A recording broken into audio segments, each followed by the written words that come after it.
Gotta love it there. Coming in there, showing off the anger that was displayed in Game 2 and Game 3 from Zealots. Let's go to Battleground number 4. Yeah, it's always cool, by the way, when you have recurring names and faces within the community that just are engaged in all of the broadcasts, like really out there on Twitter as well and enjoying the games as much as we do. We have our 4th map, and it's the pick of the Zealots as they bring us to Battlefield of Eternity. Remind me, this is a Battleground Zealots actually prefer to go to, right? Pretty often? Yeah, since it's also one of the battlegrounds where they have a positive win ratio, and in the regular season there weren't many. This is the 3rd best battleground that they have, with 6 games played and 4 games were victorious. And I'm kind of scared here, because BOE is one of those battlegrounds that eventually a team fight will break out on, and right now, Zealots look that much better in team fights than Diamond Skin. Then again, let's face it, Diamond Skin has actually done pretty well on Battlefield of Eternity themselves, taking wins against very important teams, and it is their best battleground.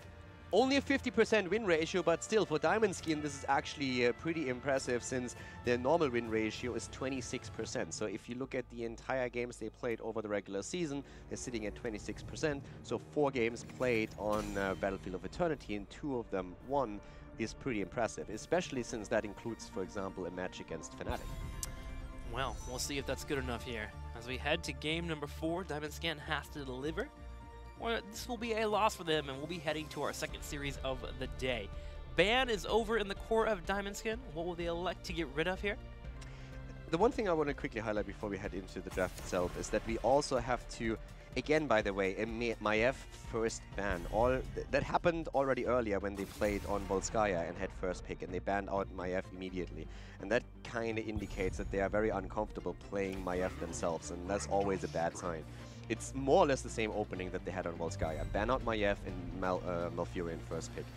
But I wanted to quickly highlight that we have to remember again that they switched also the drafter. So now Roba-Doba, who is the in-game shot caller, is drafting for the team because they want to be a little bit more streamlined with their strategy. So we still have to, I feel, give them a little bit more league experience with the setup that they have, but they believe that this is the right call and this is the way to go forward in phase 1 part 2. And Zealots back with their own right call. That is a really close camera, by the way.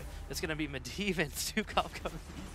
I just look up and I'm like, what was going on over there? Medivh and Stukov coming out for Zealots. Strong combination we've already seen from them. Shad on Stukov, and then ADRD playing the Medivh.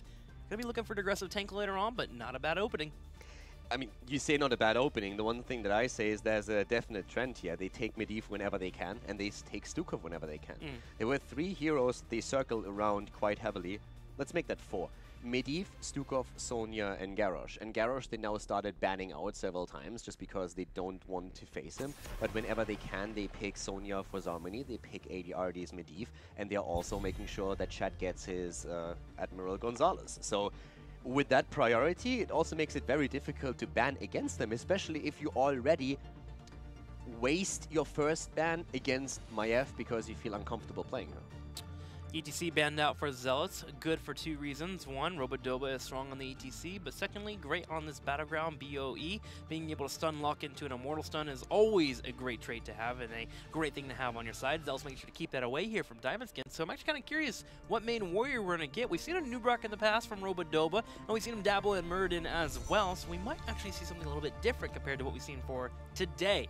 On the other side though, Diamond Skin, what are they thinking about in terms of bans? Hanzo, a possibility? Battlefield of Eternity, Hanzo's actually a really good thought. I didn't think about him specifically. I was more focusing on what could be the solo laner. But they target Chris with that ban, and they get rid of Greymane instead. So with Sonya taken here, the question is, what are we going to see on the solo lane to the top? And we have seen, for example, Malthael now played a few times. That was on the side of Diamond Skin, though, even banned out by Zealots. But I'm actually a bit curious to see what Zarmani is going to play here. We saw him on Ragnaros. We could see him on Blaze as well. And considering his performance at the Western Clash with Blaze, I would love that. I would love to see him on Blaze in the setup. Yeah, the Blaze coming in, possibly. The problem is that Sonya, the new Sonya, is doing really well against Blaze, and that makes it a bit rough. But then when you go into the team fights later, Bunker still offers so much utility, so not quite sure if they're willing to go into that one-on-one. Yeah, I think Zealots have to consider just What do we want in the top lane that can hold its own and then wait later on for those team fights? Because Sonya right now is just, again, a bully in the lanes, which has always been. It's been her identity. And we're going to wait and see what that 5th pick is going to be and be that top lane. Because for now, we got the main tank and Diablo coming out, and we got that Hanzo. Good at shredding those Immortals. Been having different builds, though, here in Europe compared to the eastern side, where we get that full W build, bringing out the Scatter Arrow. So I'm kind of curious to see if Zealots are going to adjust their builds and go for a little bit more aggressive Immortal shredding, or stick to the typical Q builds, working those auto attack builds, too. And the setup that we're seeing here is, once again, just absolutely terrifying with Diablo, Medivh, and Stukov. Thrall, on the other hand, Green Jesus and making his way into the draft as well. Muradin as the main tank. One of my favorites this season here. Crash Lightning has breathed a new amount of life into Thrall, able to poke down targets, be pretty darn annoying, and pretty easy to stack that Crash Lightning here on BOE. And now the big question, what is Zarmany going to play? I wouldn't hate if he goes for Ragnaros again, to be honest. I mean, he might not be able to hold his own against Sonya in the early game, but if they use Medivh to just make some quick rotations, they can still hold it for now. For the team fight setup, if we have anything that can wombo off a potential Leyline Seal into Apocalypse, that might be fantastic for them. Then again, on second thought, there we go. I think I like maybe Malphite not. more. Yeah, me too. Like, I don't know, for a second I thought about the performance that he had earlier on Braxis, and I really liked some of the plays that they made around it, but in the setup that they are facing, I think I would agree with you and would probably jump onto Malphite instead. Rag definitely has this point if you feel like you're going to lose the Immortal phase. Wow, they actually go straight into Tyrael here, so Tyrael on top lane instead. Huh. First time today seeing Tyrael. Yeah. I mean, Tyrael can hold his lane. Sonya will be able to push it forward. Tyrael will be able to soak the lane, stay safe, be able to be fine, help out in the team fights. It's just not really what I expected. Yeah, I was expecting something a little bit more aggressive in terms of race or defensive capabilities, like the Ragnaros trade that you're going down that line of thought, or Malthael helping out with the race and poking down the Muradin too, because the Muradin is one of the major threats here for me, and there's no major tool quite yet here on the left side for the deal with that Muradin. Surprises me slightly. There's nothing in this setup where I say, okay, the synergy between those two heroes is so insane that I say this is absolutely what they need right now. On the solo lane, I don't think that Tyrael really holds his own against Sonya either. So if you think about what the alternatives are when you have Malthael available, when you go into Ragnaros, as we've seen before, or even a few other options, I would have liked that a bit more. But I'm curious how they are going to play around this now. I will say that if Thrall goes in for the engage, because there are moments where Thrall eventually has to go in and force the fight to eventually get to a point where they actually win the fight and push forward. If you're able to sank that, Thrall is actually quite squishy, and that might be their line of thinking here. That's definitely true, and let's not forget that they have also an insane amount of protection now through Medivh, Stukov, and also Tyrael. But we see them to the left, and we're going to find out how they're going to execute this setup with Mopsy on Diablo for the Zealots. We see Zarmany on Tyrael, ADRD on Medivh, Shat on Admiral Gonzalez, and Chris on Hanzo. On the right side, in the red, Darkmok playing Genji, Wolfjo on Malfurion, Robodoba on Muradin, Nande on Sonya, and Rosmeg. We're actually playing Thrall here instead of the Genji. A little bit of hero pool overlap here between Darkmok and Rosmeg, but they're going to make it work. Yeah, maybe in the last game just saying, okay, maybe I'm a little bit too aggressive with this setup against the Diablo. And Diablo has been a fantastic hero for Zealots. Before this series started, they had 2 wins and 1 loss on him. Not a lot of games in terms of sample size, but quite successful. And since then, of course, we had earlier the game on Infernal Shrines where Diablo came through for Zealots again. They're going to try and make this another victory for him. I'm very interested to see how Zarmany is going to do up here at the top. Currently, Nande is also... Both of the teams are very passive because several heroes are hiding on the map, hiding in vision, so no one really knows, okay, is there a gang coming at any point? So no one really wants to engage too much. Especially with Genji missing, and Genji has just now revealed himself. That's not a word. I thought you were going for re-emerge. Re-emerge! He just re-emerged here in the top lane, putting some damage on Tyrael. Stukov comes up to give him a heal, but that will be a theme throughout the game. Typically, if you have a Sonya that can bully out a top lane and you have a Genji that can help out, if you can get a kill or two, you can break down a couple turrets, which gives you an experience lead. And Zarmany, as you mentioned, will have to be careful in that lane. Yeah, and Genji still hasn't shown at the bot lane, so Zarmany, as he said, he has to still be careful because he doesn't know. He's still wondering, where is that guy? And that gives Sonya a bit of time to go for the camp at the top, so trying to put on the early pressure. But Zamani has sniffed that out by now, and now ADRD is making his way over to the top lane, trying to enforce this and maybe force Sonya back. He can at least put himself in a position here to help clear out these impalers that will be pushing in. Tyrael will have a really hard time clearing that out. So at least having two in the top should slow that down a little bit and gives Army a spot to be a little bit more aggressive. Dark Mach from the side comes in and puts some pressure on ADRD, and with one Swift Strike and a couple Shurikens, put him down to half health, and ADRD has to leave.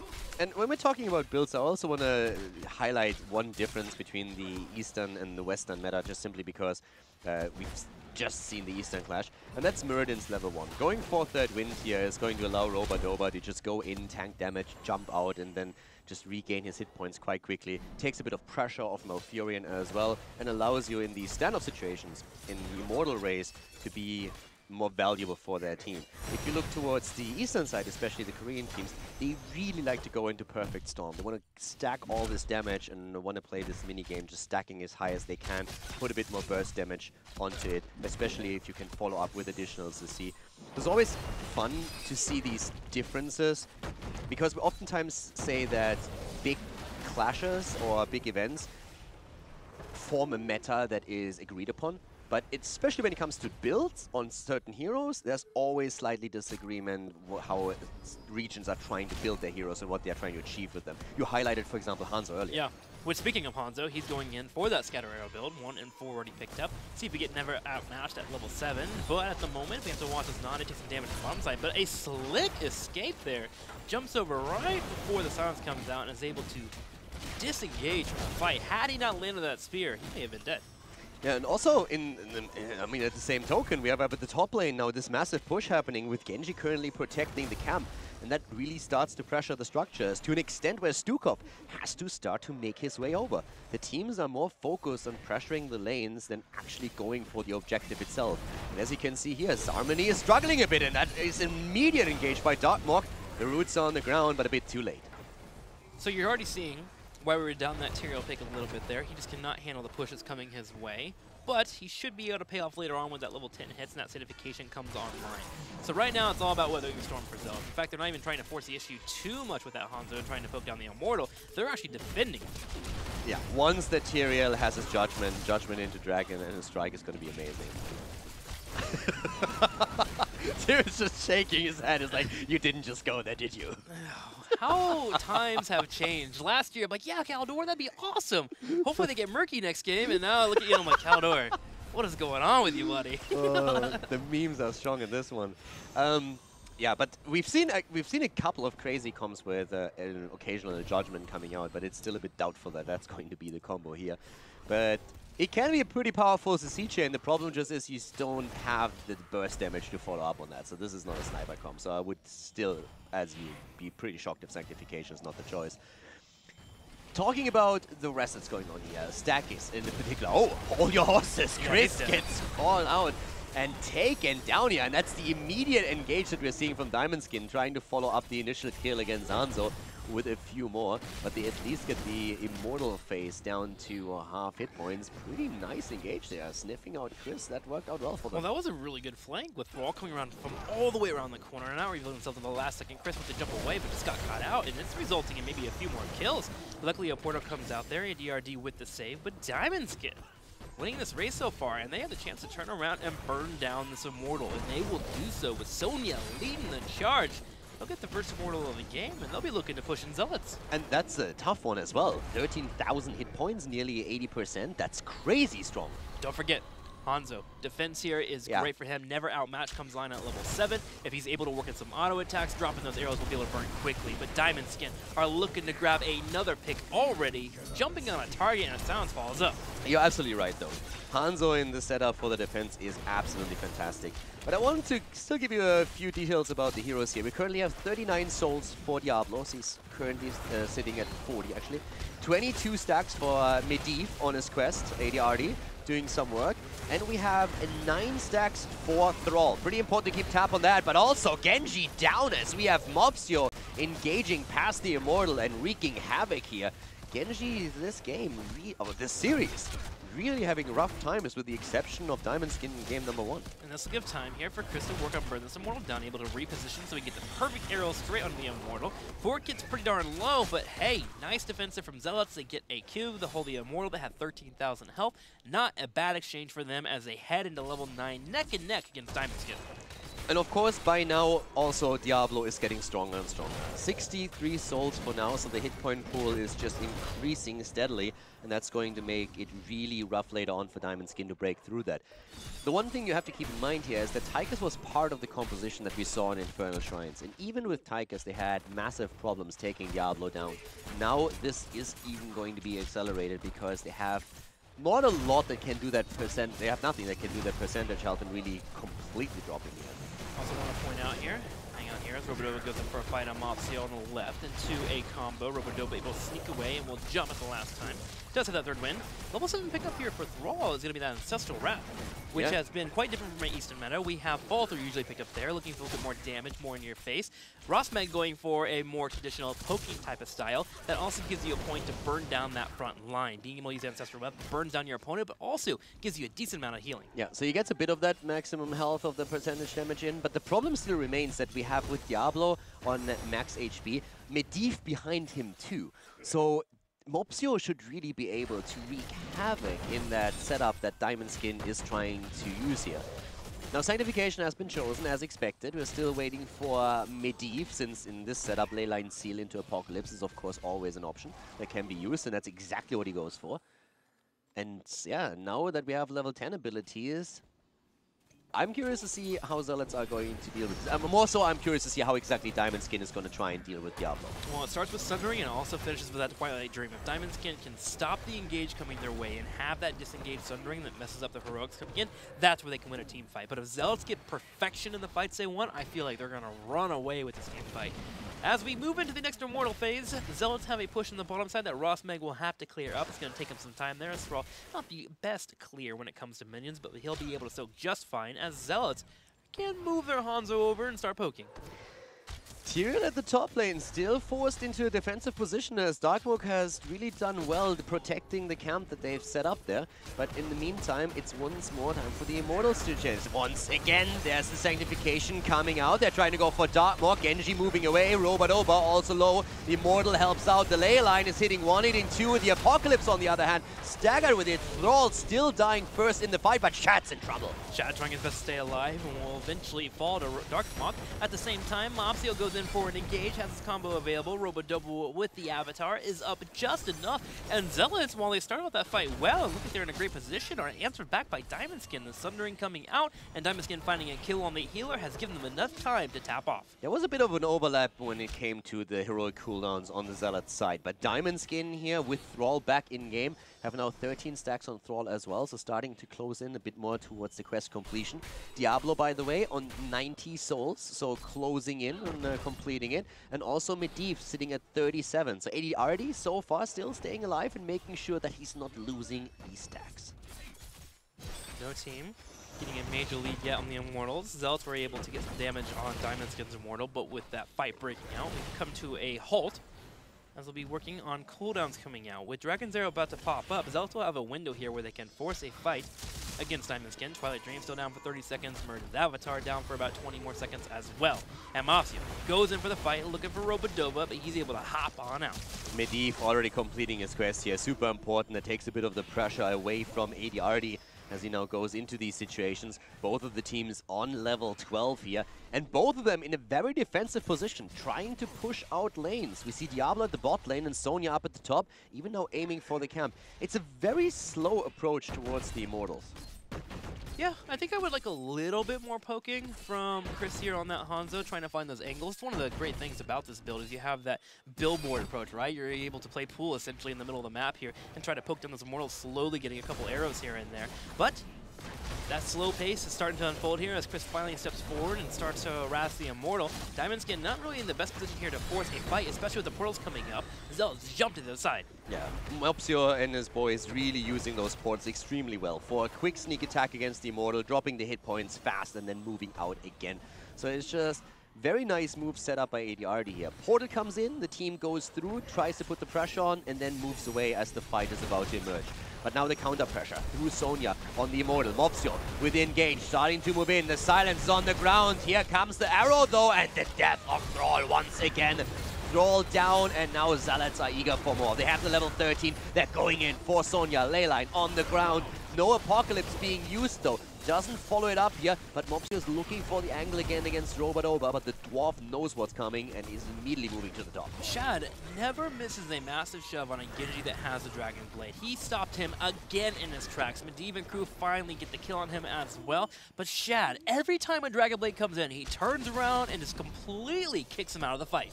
Yeah, and they are just shutting them down here. They are going easily for the second Immortal. Diamond Skin, they're losing out on Thrall in every single team fight. We're 12 minutes in and he is still on 17 stacks, hasn't even completed a 20 yet. And it's a massive problem. The engage happens, the silence is there, and then Thrall tries to escape, but is right away taken out. And once more, we didn't even see Apocalypse. It was a bit of a missed opportunity after the ley line was chosen. They could have tried to get another kill, but they just intended to save the cooldown for now, and they can now heavily push through the top lane with a level 13 against 13. Now this is where history has typically repeated itself in this series, where Zealots finally hit the mid-game, they get an objective, and they start to bring in the kills. Diamond Skin should be aware of this and try to prevent that from occurring. They've put Sonya in the bottom lane, and she's actually pushing towards the bottom left, while Tyrael does the same on the right side, both kind of ignoring each other for the moment. Diamond Skin, however, giving up the Immortal in the top, not even attempting to defend. They are a bit afraid of a flank. Medivh is providing vision, and Diamond Skin have no idea where the rest of the Zealots are. They were trying to hide in the shadows, waiting for someone to walk past and then going for the flank. And so Diamond Skin is just saying, okay boys, let's play this safe. Let's just fall back, give up the fort. There's very little chance that we can save it in the first place, and try and make our play around the keep. Robodoba gets locked down there, but Wolfjo dropping a root prevents Diablo from going in for the fight. This Immortal still at half health. Mopsio finally goes in. He finds the Genji.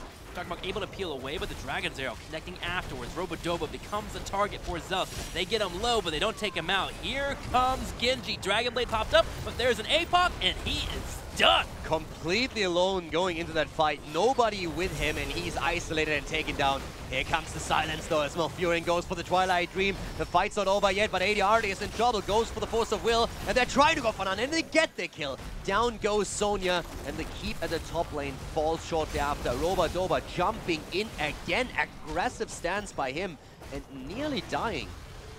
Will survive for now, though. Was low on health. But he needs to be careful there, because the problem for them is really they had 2 heroes dead, the keep was already gone, there's just no reason to engage in this situation. And if he moves in and gets a Stormbolt in, that's fine, but using his escape, using the Dwarf Toss to try and close the gap, also robs him of his escape, and he nearly fell here. And they can't afford stagger deaths in this situation. It's already grim enough as is. And it is 16 to 14. Keep down the top right. Catapult's coming in soon. Diamond's going to have to worry about sucking a lane, so you have to get 16 back themselves. And now they're in a situation where it feels like they have to win the next Immortal phase. And if they don't win that Immortal phase, they have to wipe Zealot to clean out the Immortal that will be pushing on in. Diamond Skin definitely in a rough spot, especially with the tools that Zealots have available. They can force a fight at any point. They have done it multiple times. They're going to have ADRD on that Medivh popping in. But don't forget about that Dragon's Arrow. At any point, it can fly across the screen, and there we go. APOC into a Diablo. And my big question is still, how do you deal with Diablo? We've talked a lot about the combo potential. Leyline Seal into Apocalypse, we haven't really seen it. They haven't needed it. We have so many isolated factors that I feel Diamond Skin already has a rough time dealing with. And you talked about the excellent shoves that we see from Shad, every single time shutting down Genji. But even Diablo alone, where's the kill potential? How do you take him down? What's really the answer to Diablo at this point? Because he is insanely powerful. He has a massive amount of hit points that is difficult to chunk down from Diamond Skin. There's Medivh to protect him. There's the silences that we see from Shad. And there's always a portal. Whenever Diablo goes in, there's immediately a portal where he lands so that he can move out if he has to. So it's so rough for Diamond Skin to have any impact in these fights. It's getting to a point where it feels like you may have to just hope that the Diablo goes for an engage, ignore him, and then try to jump on somebody on the back line. Yeah. Sundering, try to separate them, kill the back line, and then deal with the Diablo and reset his souls. Because that front line, as you continue to mention, is very threatening. Zealots open up the Immortal phase immediately here, burning him down to halftime. Diamond Skin didn't have a chance to answer back with the deep floating around. Yeah, and exactly, Medivh floating around. So the entire time as they're going for the Immortal, Zealots know perfectly well that there's nobody even threatening them. So they don't even have to worry about their position or anything like that. So now they won the halftime show, position themselves again. They're 2 level ahead already. Top lane is going to push against Diamond Skin, but it's going to take a long time for it to happen since Diamond Skin pushed the lane out. But how do you approach this? Chris can still poke with Hanzo quite easily, and that's exactly what he does. They'll have to force the issue some way, because those catapults are stacking up in the top lane. Those become a threat eventually. Diamond Skin seems to know this. Set up a concave. They're trying to find someone that may overstep. Chris taking the time here to poke where he can. Great bounce there. That's what I want to see more of there. Getting a little bit more damage on that Immortal. Was Zarmany holding that front line. 26 stacks on Thrall, and he's finally getting the damage out. Yes, we just saw. Here comes the engage. Sundering already uses there, jumping to the backline, but Nande had to get out. Darkmog also in a bit of trouble here. Is low on Genji, and that's a problem. And when you look at Zealots, Medivh is helping them with the protection here so much. Nande again on the move forward. Rosmek with a poke attempt, but all the ults of so many of them are still ready on the side of the Zealots. Diamond Skin is looking for that opening, but it's not there. Shad able to drop down the sounds to keep Diamond Skin from going to the engage. And during this entire time, 3 catapults are in the top lane, grouping up. Zealots are getting to a point here where they're just going to try and keep Diamond Skin in the area and threaten them more. They start to poke it already. Engage on the left side. Here comes the Dragon's Arrow, and it hits Robodova. Dragon's Arrow is in, and Genji is down, and the engage against Malfuria and Ice Block helps him for now, but that's not enough to keep him alive. He goes down, Robodova jumping to the backline, so is Nande. Sanctification goes through, and bye-bye Sonya, she's dead, and so is Thrall. Green Jesus is dead, and Robodova is the lone survivor on the side of Diamond Skin as the catapults are homing in on the core. And he has to somehow defend. Robodova just trying to buy some time here, but this looks very much like it's lights out for Diamond Skin. That it does. Chris winds up, brings out the arrow, jumps once again, looking at Robodova. A Stormbolt connects, but here comes Mopsio into an engage, and Robodova falls. And meanwhile, the catapults have done the work to the catapults on the core as they continue to push in here and get it low, down to 30%. Here's the rest of the Zealots, and they look to end this series with a massive 3-1 over Diamond.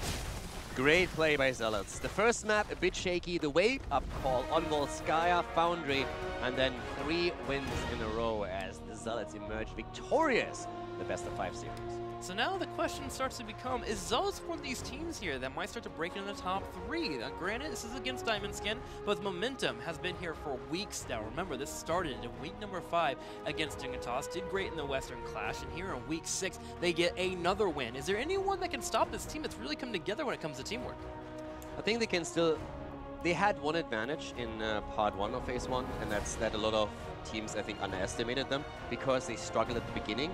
And to be honest, when this team formed, I had a lot of doubts. Sure. Since Mopsio and ADRD, they have always, like ADRD in particular, has been, I don't want to say the kingmaker, it hasn't gone to that extent, but he was always great propelling teams forward and with his drafts and the style that he plays to make teams highly competitive. Sure. But then I didn't know if the two of them would get along. They have a lot of things in common, they come from the same country, they speak the same language, that can already be a bond that you have. But I was always doubting, okay, in the long run, can those two be on a level where there's no conflict?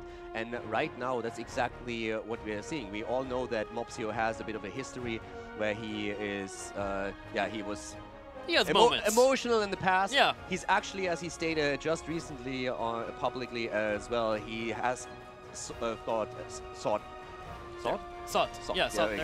therapy, exactly, just to help him with these issues, because he identified this is a problem for me. I want to be a competitive player. If I let my emotions just run away with it and I start tilting in these games, that's a problem for me. So he's actually made sure that he gets therapy for that now as well. And I think all of these things just help them. So right now, the one thing that works against them is that everybody is aware of how strong they are. But coming to the season, I doubted them a lot, and they have really shown how strong they are as a unit, and I think they're going to make their play for those top 3 spots. They want to go to the mid-season brawl. 3 teams will go from Europe, and it's going to be, I think, a close race to see who's going to make that happen, since the next team that we're going to see, granted against Dignitas, but Liquid still has said, we're not happy with how we performed. We're not happy that we're not at the mid-season, sorry, at the Western Clash, and we want to make sure that that doesn't happen again around the mid-season brawl. We're going to come out swinging. We're going to make sure that we will be at the offline event in the middle of the year. Well, there's Caldor's thoughts, but we have someone here that can give his own thoughts about his team. It's ADRD coming in for the Zealots. ADRD, welcome to the show. Congratulations on your big win today. I got to ask you, right outside the gates here, momentum an important thing for your team. Do you feel like you guys are able to take this momentum and continue running forward with it going into week 6 and going into week 7? Hello. We kind of expected to do even better versus Diamond Skin than we did, but I think we just needed like one game for a warm-up kind of, and then I think we played well, and if we continue like this, we have a good shot at getting top 2 at the end of the league. What is the goal for you guys in terms of hitting your peak? Do you want to be the best in Europe? Do you want to compete with Dignitas, for example? Or do you just want to get to the mid-season brawl and continue to improve? So when we started playing, our goal was to get into mid-season brawl. We didn't even care about Western Clash that much because we thought that it's too early for us. So I think our goal stays the same, but we will see how we perform. Awesome. Thank you, ADRD. Over to Caldor. So first of all, congratulations. It was pretty impressive to see you guys after you woke up after Volskaya. I have one question though for you. Talk to me about Medivh. Why is that a hero that you enjoy so much, and where do you think the strength of Medivh is for basically every team that you play in? So I liked Medivh from the very beginning when I could see his spotlight and his skills. I thought like, oh yeah, it's like, it looks broken because every single ability that he has could be a heroic another hero and it would work. And I always enjoyed playing him and it works. So I will continue. And after reworks, I think he's even stronger than he was before. So were you surprised that at no point Diamond Skin banned the hero out against you? Because we've seen in the past already that a lot of teams targeted Medivh as an early ban since they knew that you guys were trying to play around it. So did that surprise you guys a bit? It surprised us especially because I would say that in scrims we see higher priority on Medivh than before. Because before Western Clash and during Western Clash even, we could pick Medivh, like even as last pick very often, but nowadays it's very hard to do. So I expected them to respect this pick a lot more. Okay, one more question about the meta and the way that the drafts went today. Talk to me a bit about why you guys are having such a high priority, or why you think that Garrosh is so highly prioritized now. We've seen him a lot at the Eastern Clash as well, and also why you guys opted for banning him out even in the last 2 games. I think after first game, I noticed that Diamond Skin played very well with Garrosh, and that was a hero that gave us a lot of problems in the first one. So I decided that it's better for us to just ban him out or pick him away from Diamond Skin to make the games a lot easier. And as for why he's picked so much, I think it's because of lack of supports that can save heroes that get CC'd a lot. So Garrosh just throws someone in, taunts them. They can't do anything for so long that Malfurion or Stukov can't really save them. It's actually awesome to hear that, since Breeze has echoed very much the same sentiment when we asked him about it. So yeah, awesome. Thank you very much for the insights. Well, ADRD, one more match for you guys this weekend, and then you're done. On Sunday, you'll be facing off against Leftovers. Any early thoughts about that match coming your way? So versus Leftovers, when we play them, we have a warm-up prepared, so we should play better from the first game. And I think it's the team that's very underrated, and they have potential to be a top European team, but they were not doing that good in the league. So I expect them to do way better in the second phase. Awesome. Well, I look forward to your match. Before I let you go, shout-outs to everyone at home. The floor is completely yours, ADRD. Shout-outs to all the fans that are watching this and everyone that was supporting me since I started playing, and for all the organizations that are watching this. That's right. Zealots are still looking for organizations, so hit them up. They are definitely a great team to pick up. They are hot, hot, hot.